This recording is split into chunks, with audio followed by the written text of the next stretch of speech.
অবশেষে বাংলাদেশে অবস্থিত সকল সনাতনীদেরকে সুখবর দিয়ে দিল ভারত সরকার। আপনারা দেখতে পাচ্ছেন এই মুহূর্তে আমি একটি ওয়েব পোর্টালে রয়েছি RTV নিউজের, সেটি 3 সেপ্টেম্বর 2025 অর্থাৎ আজকে প্রকাশিত। সে বিষয় নিয়ে থাকবে আজকের সম্পূর্ণ ভিডিওটি, সেজন্য অবশ্যই ভিডিওটি প্রথম থেকে শেষ পর্যন্ত দেখবেন, কেননা আজকের ভিডিওটি অত্যন্ত গুরুত্বপূর্ণ বাংলাদেশি সনাতনীদের জন্য। তো চলুন কথা না বাড়িয়ে আমরা চলে যাব মূল আলোচনায়। আর তার আগে আপনাদের কাছে ছোট্ট একটা অনুরোধ, আপনারা যারা জানেন আমরা এই চ্যানেলে ভারতীয় visa related tips and tricks সহ ভারতীয় ভিসার সর্বশেষ আপডেট সবার প্রথমে আপলোড করে থাকি।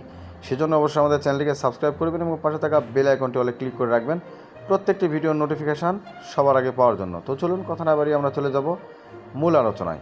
তো এই মুহূর্তে দেখতে পাচ্ছেন পাসপোর্ট ছাড়াও ভারতে বাংলাদেশিদের থাকা নিয়ে নতুন নিয়ম জারি করেছে ভারত সরকার।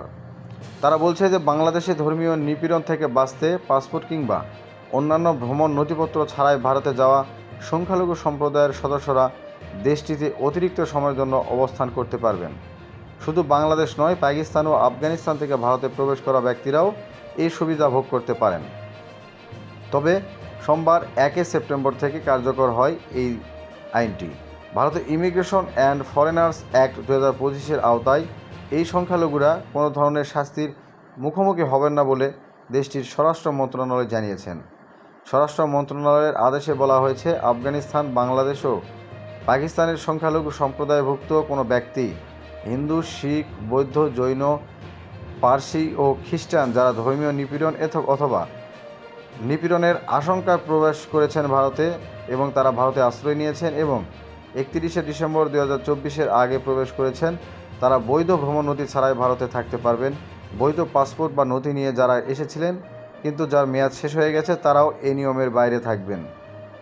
তবে এই আদেশটি কার্যকর হয়েছে সদ্য পাশ হওয়া 2025 সালের ইমিগ্রেশন ও ফরেনার্স অ্যাক্টের অধীনে। আইনটি সোমবার থেকে কার্যকর হয়। এতে 2024 সালের পর ভারতে প্রবেশ করা অনেক মানুষ স্বস্তি পাবেন, যাদের এতদিন বৈধ পরিচয় নিয়ে অনিশ্চয়তা ছিল।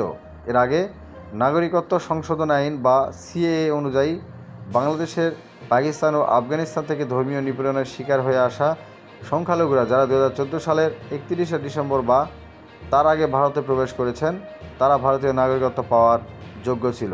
তো বন্ধুরা, আপনারা অবশ্যই এই ভিডিওটি একদম প্রথম থেকে বুঝতে পেরেছেন। তো আজকের ভিডিওটি অবশ্যই বেশি বেশি শেয়ার করে অন্য সনাতনীদের দেখার সুযোগ করে দিবেন। দেখা হচ্ছে নেক্সট ভিডিওতে। ততক্ষণ পর্যন্ত সকালে ভালো থাকবেন। ধন্যবাদ।